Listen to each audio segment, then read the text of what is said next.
Hi guys, welcome again to Pathology in a Nutshell. I remain Dr. Ben, and today we are going to be talking about the mechanisms of cell injury. In our last video on the cell injury series, we looked at the causes of cell injury. The mechanisms of cell injury are the ways by which these causes of cell injury induce cell injury. These are structural or biochemical changes that are not compatible with normal cellular function. And so whenever they are affected, cell injury is said to have occurred. Okay? And there are many mechanisms of cell injury, but each of these cell injury does not function in isolation.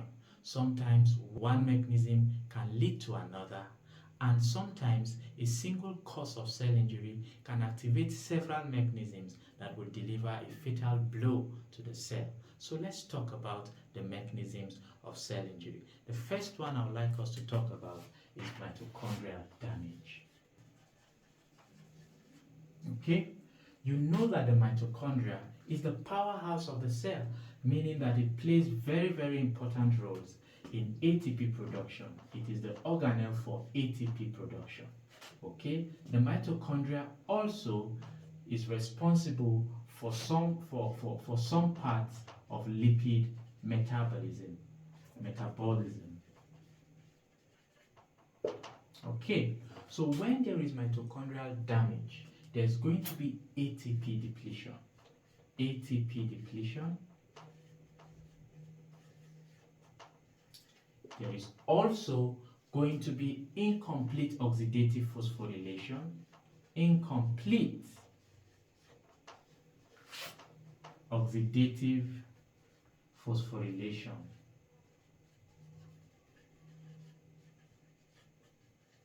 Which is the mechanism for producing ATP, okay? And also, the cell will fall into the risk of apoptosis.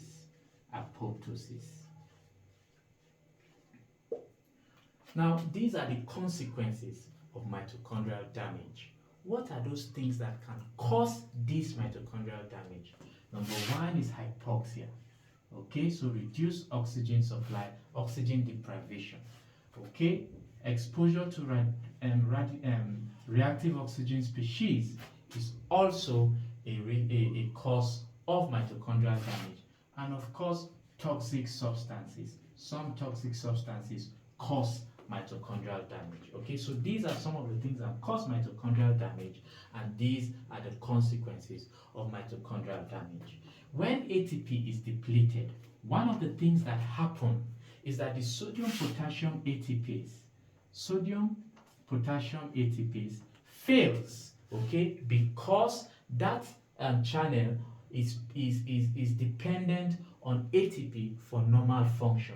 When the sodium-potassium ATPase fails, what happens is that there's now a lot of influx of sodium into the cell. There's a lot of influx of sodium into the cell, and of course this will be accompanied by water.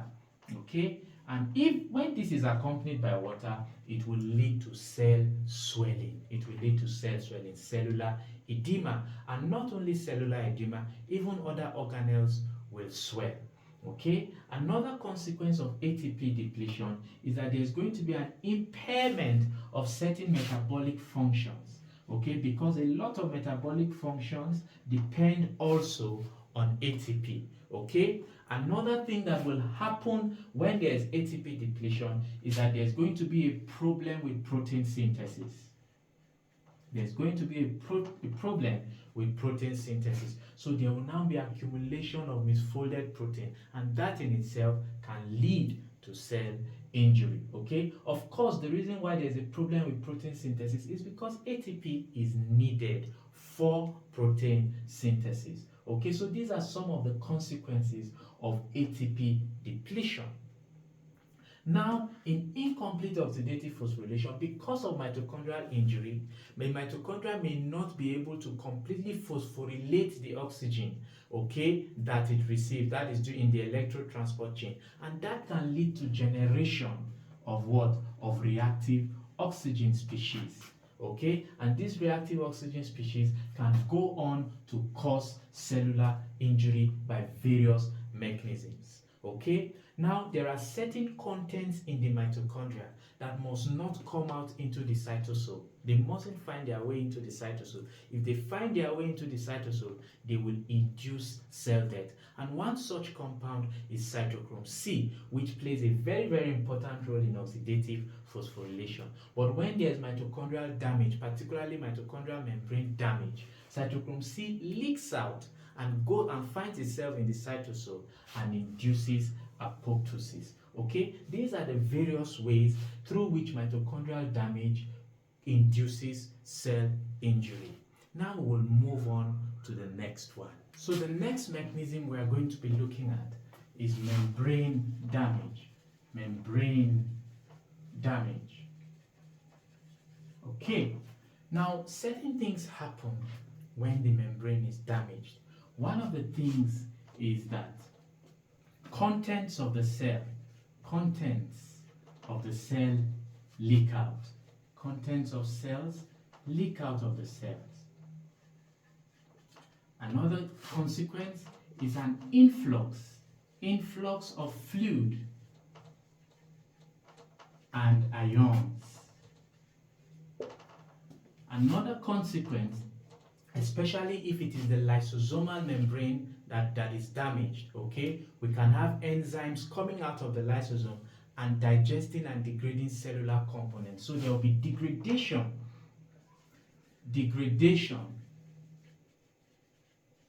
of cellular components.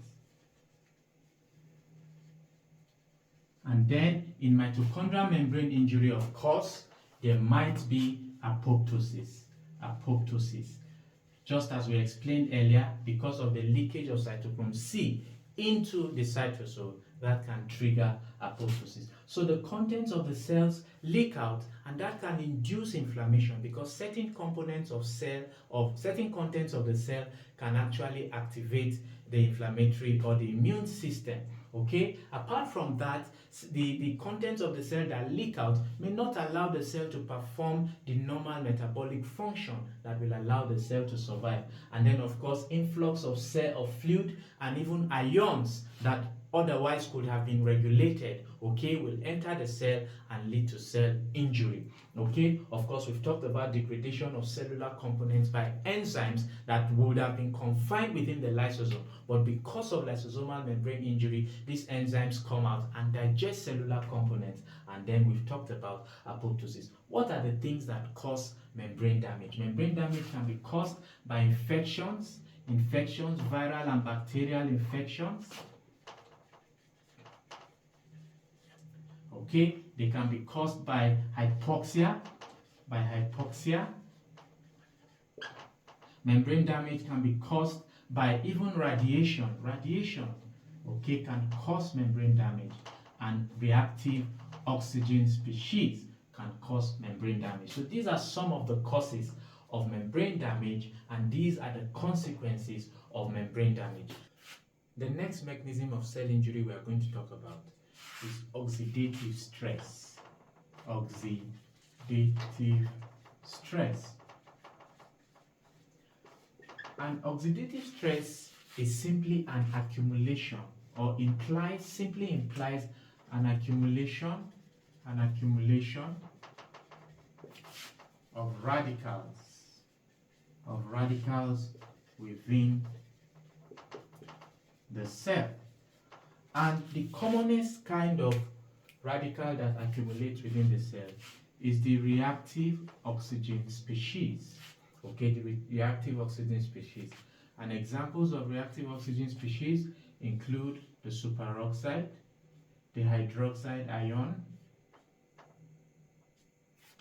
hydrogen peroxide. Okay, and there are also reactive nitrogen species.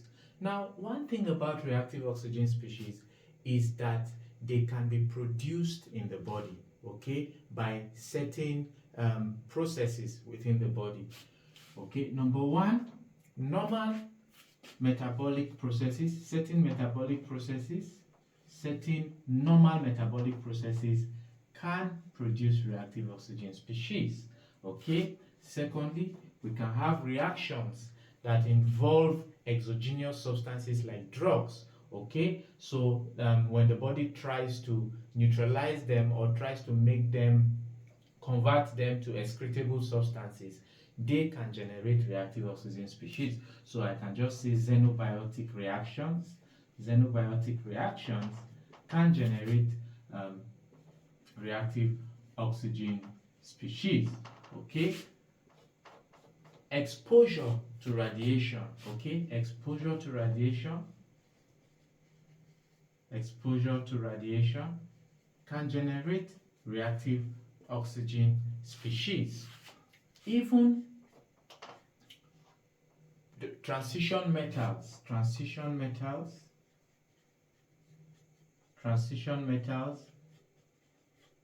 in the cell by through a reaction called the Fenton's reaction. Okay, the Fenton's reaction, especially involving iron, okay, can generate reactive oxygen species. Another source of reactive oxygen species is inflammation. Inflammatory cells of the body, okay, produce reactive oxygen species with which they destroy invading organisms, and also with which tissues can also be destroyed. Okay, now these are some of the processes by which the body generates reactive oxygen species. Okay, but the body also has mechanisms to ensure that the reactive oxygen species that are generated in the body are dealt with and neutralized, or even removed. Okay, the first mechanism that the body has is the utilization of enzymes. And two key enzymes are involved. Number one is catalase, which deals with hydrogen peroxide. Okay, catalase. The second enzyme is superoxide dismutase.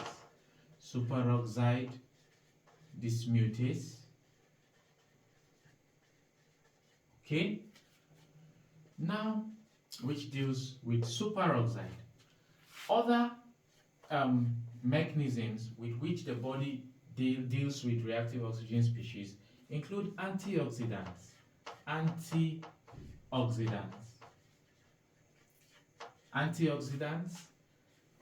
endogenous antioxidants like glutathione,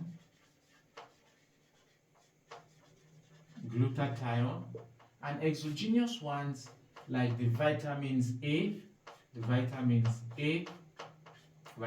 C, and vitamins E. Okay, the body also has mechanisms for which it deals with transition metals, and these are transport proteins. Transport proteins like transferrin for iron, celluloplasmin for copper, and all of that. Okay, so they bind to these transition metals and prevent them from entering into the Fenton's reaction. Okay, now what are the consequences of reactive oxygen species? When reactive oxygen species accumulate in cells, we say that the cell is undergoing an oxidative stress. Okay, and the consequences of reactive oxygen species, as we have begun to see, include the fact that they can destroy cell membranes. Okay, they can cause membrane damage. Reactive oxygen species can cause membrane damage, not just the cell membrane, even mitochondrial membrane and even lysosomal membrane. Reactive cell membrane, mitochondrial membrane, and even lysosomal membrane.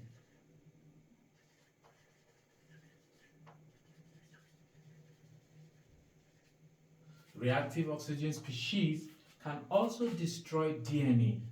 Okay, they can bind to DNA and cause destruction of the DNA. Of course, they induce lipid peroxidation on the membrane. That is how they cause That's one of the ways through which they cause membrane injury. They peroxidize the lipids. Remember that membranes are made up of phospholipids, okay? So they peroxidize these lipids and cause membrane damage. And they can bind to DNA and destroy DNA molecules, leading to apoptosis and even impaired protein synthesis. And also, they can cause malignant transformation, okay? So that's that about oxidative stress.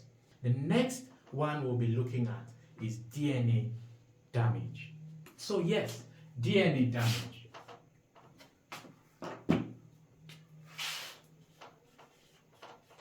DNA damage, okay? Now, there are several things that can cause DNA damage, okay? The causes of DNA damage include drugs. Drugs can cause DNA damage. Viruses can cause DNA damage. Okay, that's viral infections can cause DNA damage. Exposure to radiation can cause DNA damage. Reactive oxygen species can cause DNA damage. Okay, these are some of the causes of DNA damage. That's drugs, chemicals, okay, chemical agents can cause DNA damage. Now, what happens when the DNA is damaged? Okay, when the DNA is damaged, it activates a particular gene known as the p53 gene, which has been nicknamed the guardian of the genome. Okay, the p53 gene arrests the cell in the cell cycle. Okay, it arrests the cell and targets the cell for repair. Okay, targets the cell for DNA repair. However, if repair fails, okay, the cell is made to die by apoptosis. The cell is made to die by apoptosis. Okay. However, if all of these mechanisms fails, depending on the gene that has incurred the DNA damage, that cell may become malignant, may experience malignant transformation. Okay, so that is the mechanism by which DNA damage can cause or can induce cell injury, either by inducing apoptosis if the repair mechanism fails via the agency of p53 gene, or by causing malignant transformation depending on the gene that incurred the injury if apoptosis fails. Okay, now we'll move on to the next mechanism of cell injury. The next mechanism of cell injury is what we call the endoplasmic reticulum stress. Endoplasmic reticulum stress.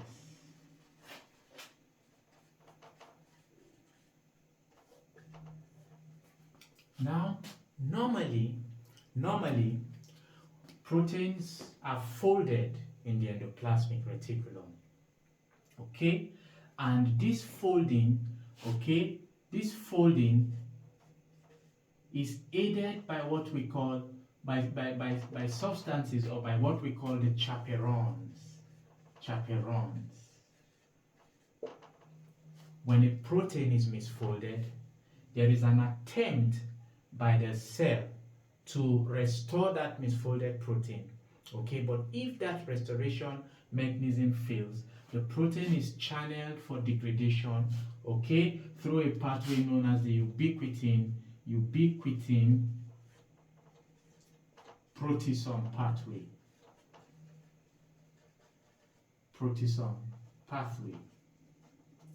And this is how the body gets rid of misfolded proteins.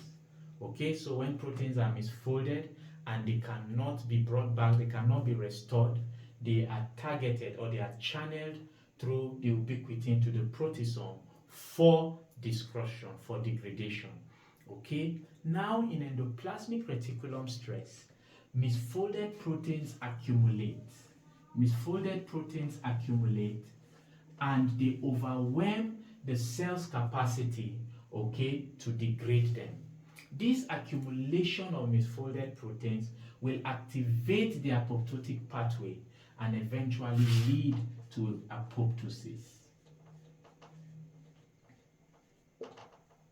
That is basically what endoplasmic reticulum stress is. So there's what is called the unfolded protein response. Okay, when the unfolded protein response fails, misfolded proteins accumulate so significantly that they induce apoptosis. Okay, that is basically what endoplasmic reticulum stress is. And what are those things that can cause endoplasmic reticulum stress?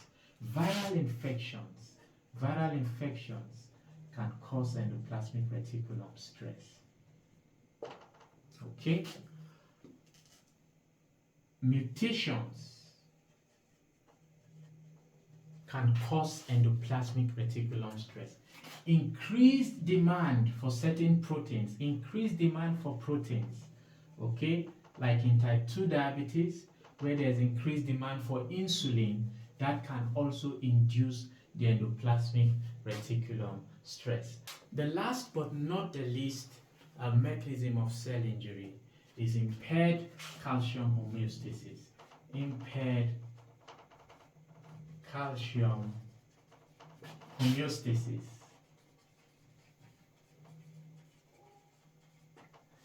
There are many reasons why calcium homeostasis can be impaired.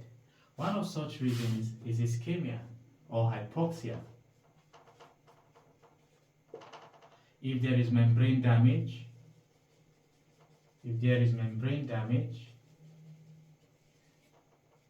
or certain other stimuli that increase intracellular calcium, Now, intracellular calcium is very, very low. Low, approximately 0.1 micromoles. Okay, compared to the extracellular calcium that's about 1.3 micromoles. Okay, intracellular calcium is very, very low. And so when calcium accumulates intracellularly, because of any of these mechanisms, okay, they will trigger certain abnormal changes that can induce cell injury. One of such abnormal changes that calcium influx will trigger is that it will increase the permeability of the mitochondria. Okay, so it will increase mitochondrial permeability.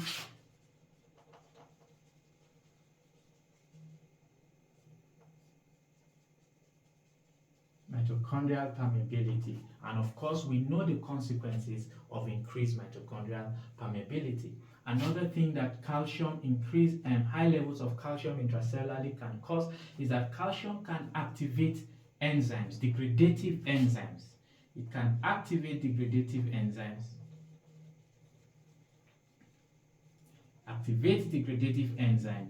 That will degrade the cellular components, the cellular contents, and that can now lead to cell injury.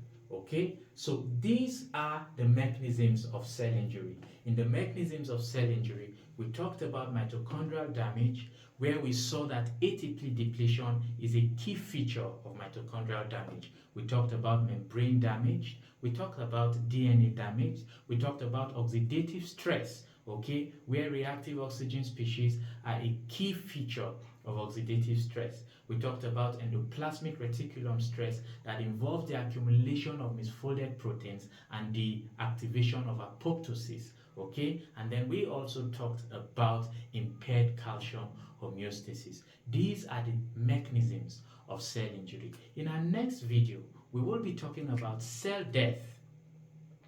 And hopefully in that same video, we will be talking about intracellular accumulations and pathologic calcifications. I hope you enjoyed this video. Please subscribe if you have not subscribed, like and share, okay? I'll see you in the next one. Thank you.